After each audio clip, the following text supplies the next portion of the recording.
Aujourd'hui, j'aimerais vous parler du plus grand de tous les secrets initiatiques, à savoir celui de la Kundalini. C'est le secret qui est commun à toutes les traditions secrètes, à tous les mouvements mystiques et à tous les mouvements magiques. C'est-à-dire que tout le monde est d'accord sur le fait que l'être humain doit éveiller sa Kundalini. Alors, celle-ci a plusieurs noms. Dans le panthéon kabbaliste, cela s'appelle la Verge de Moïse. Dans le panthéon hindouiste, on appelle cela la Kundalini. Dans le panthéon helléniste, on va appeler ça le caducée. Mais dans tous les panthéons du monde, il y a la présence justement de cette jauge. Parce que c'est ce qu'est la Kundalini. La Kundalini, c'est un petit peu notre jauge spirituelle. Je m'explique. La Kundalini va se remplir. Imaginez que c'est un tube à essai qui va se remplir au cours de notre vie. Cette Kundalini, donc ce tube à essai, va certaines fois sur lequel va se trouver des bouchons. Ces bouchons vont devoir être extirpés ou vont devoir éclater pour faire en sorte que le liquide puisse continuer à monter et que le tube à essai puisse justement continuer à se remplir. Le problème qu'il y a, c'est que malheureusement, la majorité des êtres humains, la majorité des personnes de ce monde, restent toujours bloqués au même bouchon. Et comment se manifestent dans notre vie ces bouchons, ce qu'on va appeler des amas astro-éthériques? Ils vont se manifester par justement des épreuves rémanentes, par des difficultés, par des problématiques ou par des conflits. En effet, notre colonne vertébrale, qui est la représentation de la Shushumna, donc à savoir le canal primordial de la Kundalini, va comporter différentes chambres. On appelle ça des chambres, mais c'est différentes étapes pour mener à l'étape ultime qui est l'éveil total de la Kundalini. Et donc dans l'illustration et de manière imagée, si vous voulez, la Kundalini, ce sont deux serpents, Ida et Pingala, qui vont monter le long de cette Shushumna, qui est notre colonne vertébrale. Et ces deux serpents, une fois arrivés en haut, une fois que la Kundalini est totalement remplie, vont mordre notre glande pinéale, la décalcifier totalement, nous faire produire énormément de DMT, ce qui va amener à un éveil spirituel fulgurant. Et d'ailleurs, c'est pour cela que les personnes qui vivent des éveils de Kundalini fulgurants, se sentent un petit peu perdus par la suite, surtout s'ils ne sont pas accompagnés. Donc, la majorité des êtres humains ont une tonne justement de bouchons astro-éthériques dans cette Kundalini. Ce qui leur empêche de pouvoir évoluer, que ce soit spirituellement mais aussi dans la vie. Car une clé qui est très importante à comprendre, c'est que notre Kundalini va souvent se répertorier dans notre vie matérielle. En réalité, la Kundalini, c'est l'intériorisation de notre monde extérieur. C'est-à-dire que toutes les épreuves que vous allez vivre dans votre vie, toutes les difficultés que vous allez comprendre ou que vous allez vivre, c'est par la Kundalini qu'elles arrivent dans votre vie. C'est la Kundalini qui les évoque. Alors je sais que ça peut paraître dingue, mais en fait, comme l'a dit Hermès Trismégiste, tout ce qui est en haut est comme ce qui est en bas. Et de ce fait, la Kundalini est la représentation de notre chemin extérieur. Lorsque nous cheminons dans le sentier de l'initiation, lorsque nous marchons dans le sentier de l'initié, à l'extérieur, c'est-à-dire avec ce petit personnage que nous incarnons, il y a une image rémanente qui se crée justement dans le corps physique, à l'intérieur même, au travers de la Kundalini, au travers de la Shushumna. Maintenant que nous avons vu un petit peu que la Kundalini était justement une jauge qui nous permet de mesurer notre spiritualité et qui va nous accompagner toute notre vie et qui sera un petit peu en quelque sorte le moyen d'être évalué sur le sentier initiatique, il faut comprendre que cette Kundalini est surtout aussi un organe. Alors, ce n'est pas un organe comme le foie, les muscles, la peau, le cœur, le cerveau. Ceux-ci sont des organes physiques, mais ce sont plutôt des organes éthériques. La Kundalini est justement formée de 3 organes éthériques. Ida, Pingala et la Shushumna.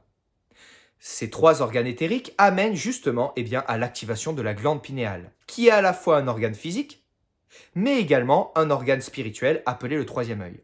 Parce que c'est ça, si vous voulez, la véritable clé. Beaucoup de personnes vont vous demander ce que sont les chakras.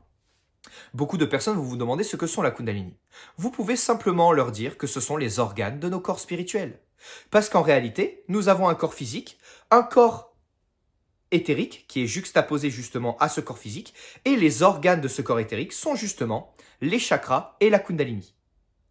Et pareil, le corps astral a lui aussi ses organes et ses implants, et le corps mental a lui aussi ses organes et ses implants, mais nous en parlerons peut-être dans d'autres vidéos.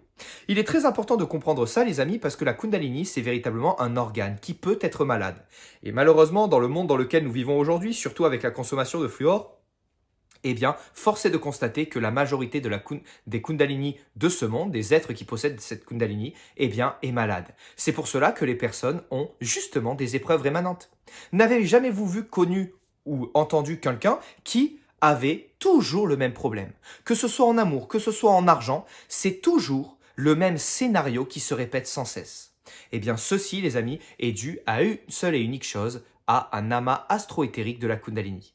Quand vous comprenez ça et quand vous comprenez que tout vient de la Kundalini, pour respecter Hermès Trismégiste, tout ce qui est en haut est comme ce qui est en bas, quand vous comprenez que la Kundalini est l'émanation extérieure de notre propre monde intérieur, vous pouvez commencer à travailler dessus. Il existe une pléthore d'exercices. Je vous encourage à vous renseigner sur le yoga Kundalini, qui aide beaucoup au travers de la respiration du feu à désengorger un petit peu les amas astro-éthériques. Mais je vous invite surtout à le faire dans un environnement encadré. Car en effet, beaucoup de personnes finissent mal avec des éveils de Kundalini fulgurants en essayant de faire un petit peu les apprentis sorciers de leur côté. Alors qu'il est très important de comprendre que justement, eh bien, il faut toujours être accompagné. Pas parce que la personne est supérieure à vous, mais parce que justement, le fait d'être avec quelqu'un dans des périodes et dans des moments aussi intenses qu'une montée de Kundalini, surtout d'une activation de Kundalini, eh bien, il est toujours intéressant d'avoir quelqu'un qui soit a les premiers réflexes ou soit, eh bien, de savoir qu'on est un petit peu entouré par des émanations de nous-mêmes, puisque vous savez qu'il n'y a que Dieu. C'est un petit enseignement sur la Kundalini que je vous partage ici. Dites-moi en commentaire si ça vous intéresse. Alors les vidéos que je fais en commençant sur cette chaîne YouTube seront relativement courtes et seront relativement brèves et synthétiques. C'est pour justement, eh bien, tout d'abord vous donner envie de rester sur cette page YouTube, mais également, eh bien, faire en sorte que les informations soient bien comprises. Donc là maintenant, on va récapituler justement, eh bien, ce qu'on a appris ici au travers de cette vidéo qui doit faire à peine une dizaine de minutes. Nous avons donc appris au terme de cette vidéo que la Kundalini, c'était une jauge spirituelle qui permettait justement eh bien, de mesurer notre niveau spirituel. On a vu aussi que cette Kundalini était due à toutes nos épreuves rémanentes dans notre vie. En effet, lorsque nous avons des épreuves, c'est souvent dû à un amas astro-éthérique. Nous avons également appris que cette Kundalini était un organe, constitué lui-même en 3 sous-organes, Shushumna, Ida et Pingala.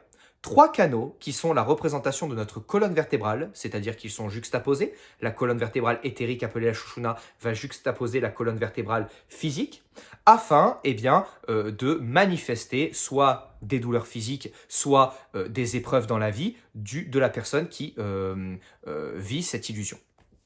Et nous avons enfin appris une chose, c'est qu'il était très important eh bien, de vivre une montée de Kundalini ou de travailler sur sa Kundalini au début de manière accompagnée. Il est très important de comprendre ça, car si vous ne faites pas les choses de manière accompagnée, malheureusement, il peut y avoir bon nombre de problèmes.